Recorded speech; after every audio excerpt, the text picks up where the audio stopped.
नमस्कार, जय हिंद, वंदे मातरम। आपके अपने YouTube चैनल बायोलॉजी स्टडी पर आपका पुनः स्वागत है। मैं रमाकांत रावत आपको पर्यावरण के आज महत्वपूर्ण टॉपिक यहाँ पर बताऊंगा। इसमें इसके पहले वाले वीडियो में आपने पढ़ा था खाद्य श्रृंखला या फूड चेन। इससे आगे अपन बढ़ेंगे आज यहाँ पर खाद्य जाल या फूड वेब किसे कहते हैं। तो चूंकि किसी भी खाद्य श्रृंखला में उत्पादक, प्राथमिक उपभोक्ता, द्वितीयक उपभोक्ता, उच्च उपभोक्ता होते हैं। तो इसमें जो उत्पादक हैं ये स्वपोषी होते हैं। उत्पादक कैसे होते हैं? स्वपोषी होते हैं, ऑटोट्रोपिक होते हैं और उत्पादक ही प्रकाश संश्लेषण की क्रिया के द्वारा भोजन का निर्माण करते हैं। उत्पादकों के अंतर्गत हरे पेड़ पौधे, घास, शैवाल इनको रखा गया है। प्राथमिक उपभोक्ता शाकाहारी होते हैं। शाकाहारी इसलिए होते हैं क्योंकि ये डायरेक्ट ही अपना भोजन किससे प्राप्त करते हैं? सीधे ही भोजन के रूप में पेड़ पौधों को ग्रहण करते हैं, इसलिए ये शाकाहारी होते हैं। प्राथमिक उपभोक्ता के अंतर्गत, प्राइमरी कंज्यूमर के अंतर्गत खरगोश, चूहा, टिड्डा, कीट, जंतु प्लवक जिन्हें जू प्लैंक्टन कहते हैं, बकरी, हिरण इनको रखा गया है। द्वितीयक उपभोक्ता जो कि मांसाहारी होते हैं। सेकेंडरी कंज्यूमर मांसाहारी क्यों होते हैं? क्योंकि ये भोजन के रूप में प्राथमिक उपभोक्ता को ग्रहण करते हैं। उच्च उपभोक्ता ये भी कैसे होते हैं? मांसाहारी होते हैं क्योंकि ये प्राथमिक और द्वितीयक दोनों उपभोक्ताओं को ग्रहण करते हैं। द्वितीयक उपभोक्ता में भोजन की श्रृंखला के आधार पर जंतु बनते हैं। बिल्ली है, कुत्ता है, लोमड़ी है, सर्प है, मेंढक है, भेड़िया है, ये द्वितीयक उपभोक्ता के अंतर्गत आते हैं। उच्च या तृतीयक उपभोक्ता के अंतर्गत शेर है, चीता है, बाज है, मोर है, ये आते हैं। अब यहाँ पर हम समझते हैं फूड वेब किसे कहते हैं। तो किसी प्रकृति में, किसी भी पारिस्थितिक तंत्र में जो खाद्य श्रृंखला होती है वो स्वतंत्र नहीं होती है। मतलब प्रकृति में स्वतंत्र रूप से केवल भोजन की जो श्रृंखला है वो लगातार नहीं चलती है।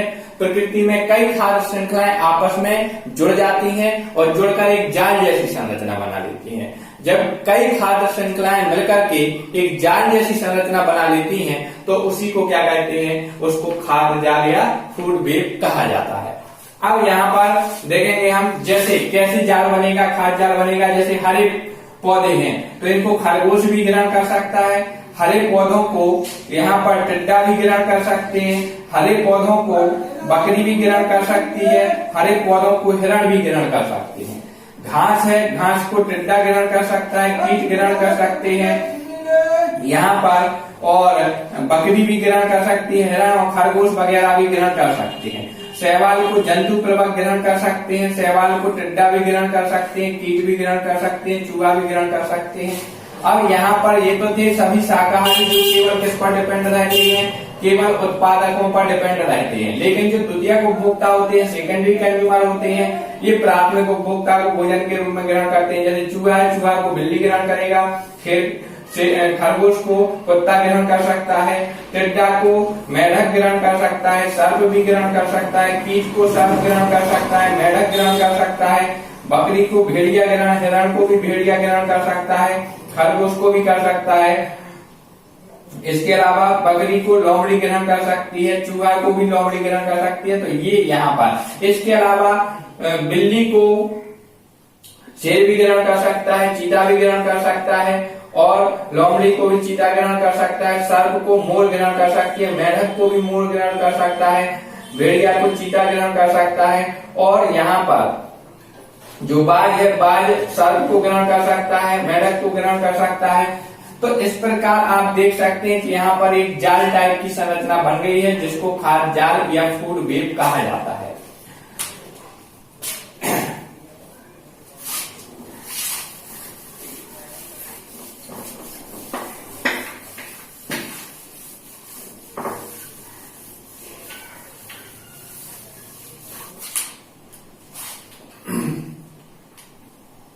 पारिस्थितिक तंत्र में ऊर्जा प्रवाह, एनर्जी फ्लो इन इकोसिस्टम, ये देखते हैं।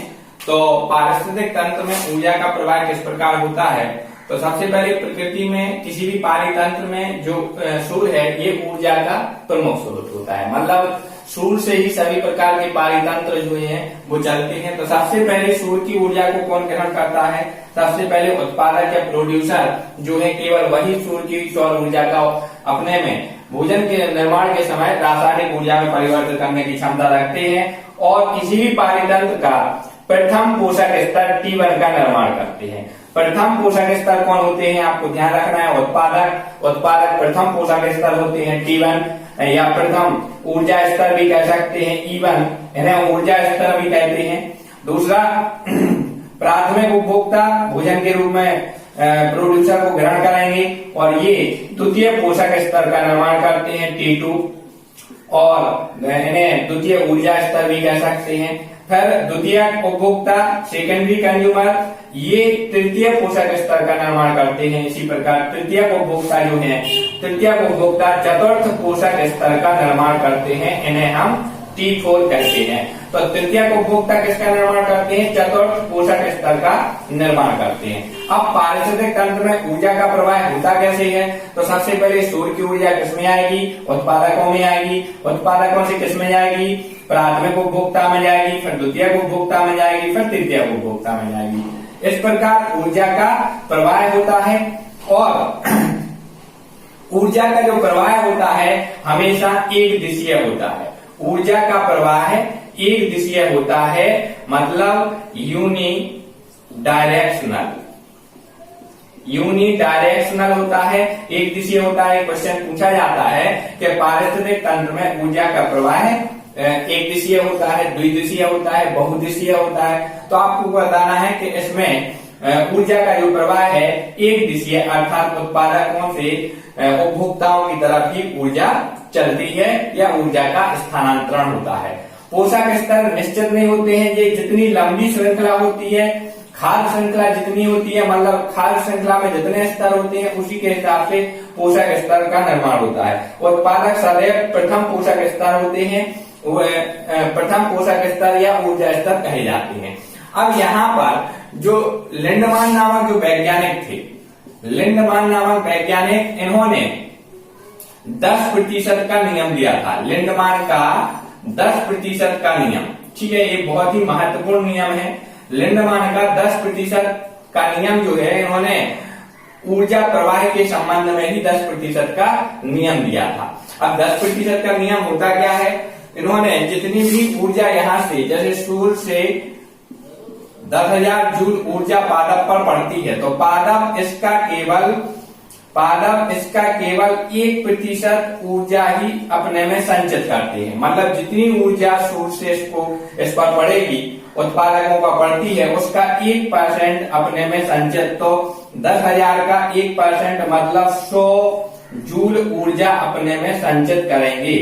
और इसके बाद उत्पादकों से उपभोक्ताओं में जो ऊर्जा है, ऊर्जा का जो स्थानांतरण है वो 10%, लिंडमान के 10% के नियम के अनुसार स्थानांतरण होता है। अर्थात प्रत्येक पोषक स्तर से दूसरे पोषक स्तर में जब ऊर्जा का स्थानांतरण होता है तो वो 10% होता है। बकाया जो 90% ऊर्जा होती है वो उनकी जैविक क्रियाओं में खर्च हो जाती है, ऊष्मा के रूप में मुक्त हो जाती है। तो यहाँ पर ऊष्मा के रूप में लैस हो जाती है, जैसे शोषण वगैरह करते हैं जीव जंतु, अपनी जैविक क्रियाएं करते हैं, उनमें नष्ट हो जाती है। अब जैसे किसी उत्पादक को प्राथमिक उपभोक्ताओं ने ग्रहण किया तो इनमें संचित जो ऊर्जा है 100 जूल, उसका 10% इसमें आ जाएगा। अर्थात प्राथमिक उपभोक्ताओं में केवल 10 जूल ऊर्जा ही आएगी। 100 का 10% कितना होगा? 10 जूल। तो 10 जूल ऊर्जा इसमें आएगी। बकाया 90% जो ऊर्जा है वो ऊष्मा के रूप में या उनकी जैविक क्रियाओं के रूप में नष्ट हो जाएगी। अब 10 जूल का 10% मतलब 1 जूल ऊर्जा किसमें जाएगी? जब द्वितीय उपभोक्ता प्राथमिक उपभोक्ताओं को ग्रहण करेंगे तो उनमें जो संचित 10 जूल ऊर्जा है उसका केवल 10% भाग ही में आएगा। बकाया ये भी लेस हो जाएगा, नष्ट हो जाएगा या उनकी जैविक क्रियाओं में समाप्त हो जाएगा। अब जब तृतीय उपभोक्ता या उच्च उपभोक्ता द्वितीय उपभोक्ताओं को भोजन के रूप में ग्रहण करेंगे तो इसका 10% मतलब 0.1 जूल जो ऊर्जा है वो जाएगी तृतीय उपभोक्ताओं में। तो इस प्रकार ऊर्जा का प्रवाह होता है, एक दिशीय ही होगा, लैंडमान के 10% के नियम के अनुसार ही होगा। और यहाँ पर प्रत्येक पोषक स्तर में आप देख रहे हैं, प्रथम पोषक स्तर पर ऊर्जा सर्वाधिक होती है, अर्थात पेड़ पौधों के पास जो ऊर्जा है वो सर्वाधिक होती है। जो शाकाहारी जंतु होते हैं उन्हें एनर्जी ज्यादा मिलती है, और जैसे जैसे श्रृंखला बढ़ती जाएगी उपभोक्ताओं के पास सबसे कम ऊर्जा रहती है, और जो उच्च उपभोक्ता होते हैं उनके पास सबसे कम संचित ऊर्जा पाई जाती है। अर्थात जितने अधिक पोषक स्तर होंगे, पोषक स्तर के जीव होंगे, उनके पास ऊर्जा उतनी ही कम होगी।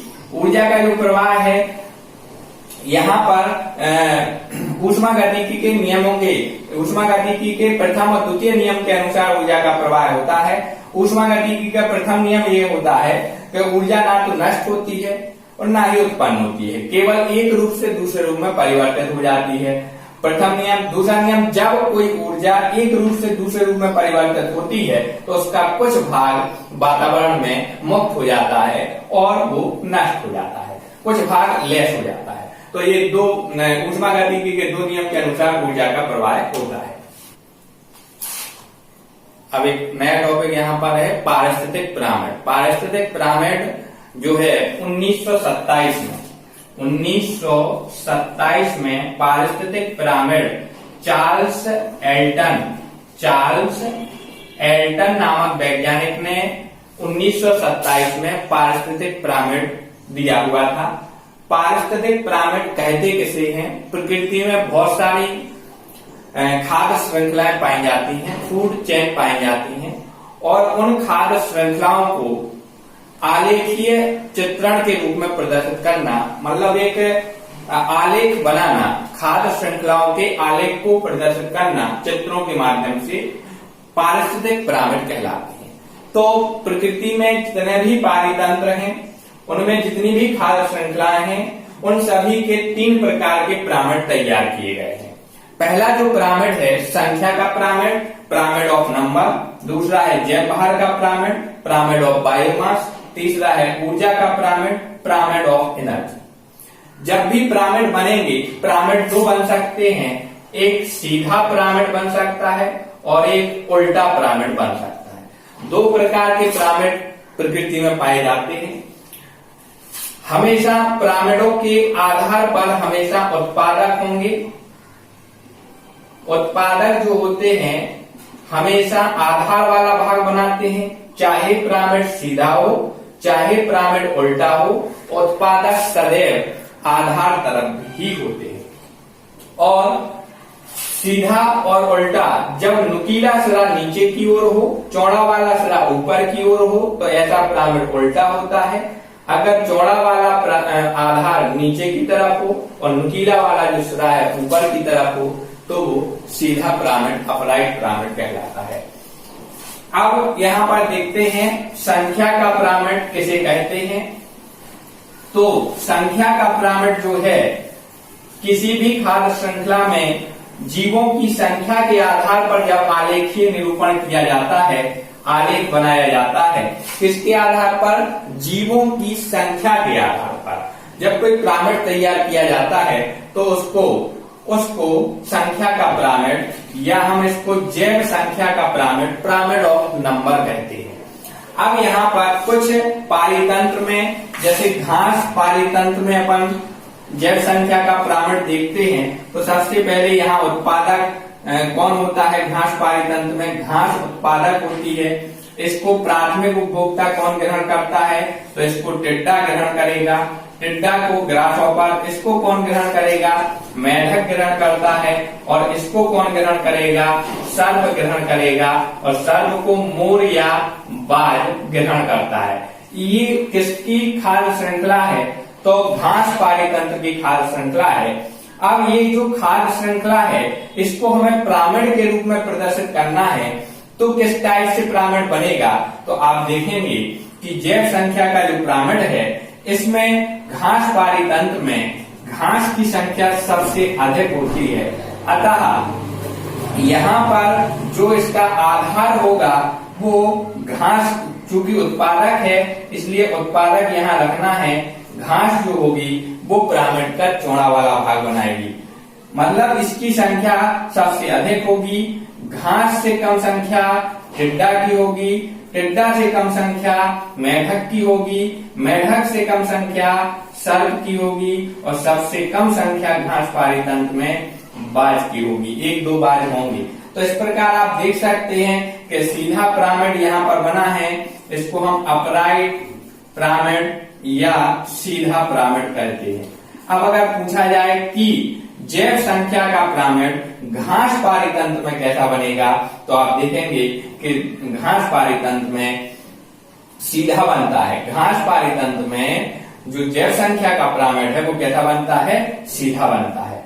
अब अगर हम एक वृक्ष की बात करें, एक वृक्ष में जैव संख्या का पिरामिड कैसा बनेगा, तो एक वृक्ष में कोई वृक्ष है, कोई पेड़ है, पेड़ पर पक्षी बैठे हुए हैं, ठीक है, पक्षी बैठे हुए हैं और पक्षियों के ऊपर छोटे छोटे कीटाणु वगैरह बैठे हुए हैं। तो आप देखेंगे कि एक वृक्ष का जो पिरामिड है जैव संख्या के आधार पर, संख्या के आधार पर, नंबर के आधार पर जो पिरामिड है एक वृक्ष का वो कैसा बनेगा। तो आप देखेंगे वृक्ष कितने हैं, एक है, अर्थात एक पिरामिड का नुकीला वाला भाग बनाएंगे। वृक्ष तो नीचे ही होगा आधार पर, वृक्ष से ज्यादा संख्या किसकी है, पक्षियों की होगी, तो पक्षी रहेंगे यहाँ पर और सबसे अधिक संख्या किसकी रहेगी, कीटाणुओं की रहेगी या कीट की रहेगी, छोटे छोटे ये आ जाएगा। तो एक वृक्ष का जो जैव संख्या का पिरामिड है वो कैसा बनेगा, इन्वर्टेड बनेगा, अर्थात उल्टा बनेगा। अगर पूछा जाए एक वृक्ष का पिरामिड कैसा बनेगा, किसके आधार पर, जैव संख्या के आधार पर, तो कैसा बनेगा, ये उल्टा बनता है सारे। तो ये थी जैव संख्या के आधार पर। अब हम लोग देखते हैं दूसरा जो पिरामिड, दूसरे प्रकार के जो पिरामिड पारिस्थितिक तंत्र में पाए जाते हैं वो है जैव भार का पिरामिड। दूसरा होता है जैव भार का पिरामिड, पिरामिड ऑफ बायोमास। तो यहां पर देखेंगे जैव भार किसे कहते हैं, किसी इकाई क्षेत्रफल में किसी भी जीव के शुष्क भार को उसका जैव भार कहते हैं। माना इकाई क्षेत्रफल में किसी भी जीव के शुष्क भार को, ड्राई वेट को उसका जैव भार कहते हैं। जैव भार के आधार पर पिरामिड उल्टे और सीधे दोनों प्रकार के बन सकते हैं। तो हम यहाँ पर वन में देख लेते हैं, वन पारी तंत्र में एक खाद्य श्रृंखला बनाएंगे। तो सबसे पहले यहाँ पर वृक्ष होंगे, पेड़ होंगे, पेड़ को वन में कौन ग्रहण करेगा, हिरण, हिरण को कौन ग्रहण करेगा, भेड़िया, भेड़िया को कौन ग्रहण करेगा, शेर। ये यहाँ पर हमने वन में बनाई हुई है खाद्य श्रृंखला। वन पारी तंत्र में तो आप देखेंगे इसका जैव भार, तो वृक्षों का वन में जैव भार सबसे अधिक होगा, वृक्षों का जैव भार सबसे अधिक होगा। तो वृक्ष कहाँ आएंगे, वृक्ष जो प्रोड्यूसर हैं वो पिरामिड का आधार बनाएंगे। फिर वृक्ष से कम जैव भार किसका होगा, हिरण का होगा, तो हिरण यहाँ आ जाएंगे। फिर उससे कम जैव भार भेड़िया का रहेगा और सबसे कम जैव भार किसका रहेगा, शेर का रहेगा। मतलब वन पारी तंत्र में जैव भार का पिरामिड सीधा बनता है, अपराइट बनता है। और इसके बाद हम तालाब पारी तंत्र देखते हैं। तालाब पारी तंत्र में जैव भार का पिरामिड कैसा बनेगा। तो तालाब पारी तंत्र में जो उत्पादक हैं वो कौन होते हैं, शैवाल हैं या पादप प्लवक हैं। इनको ग्रहण कौन करेंगे, तो छोटे छोटे जो कीट हैं, कीटाणु हैं या कह सकते हैं जंतु प्लवक हैं, वो इनको शैवालों को ग्रहण करेंगे।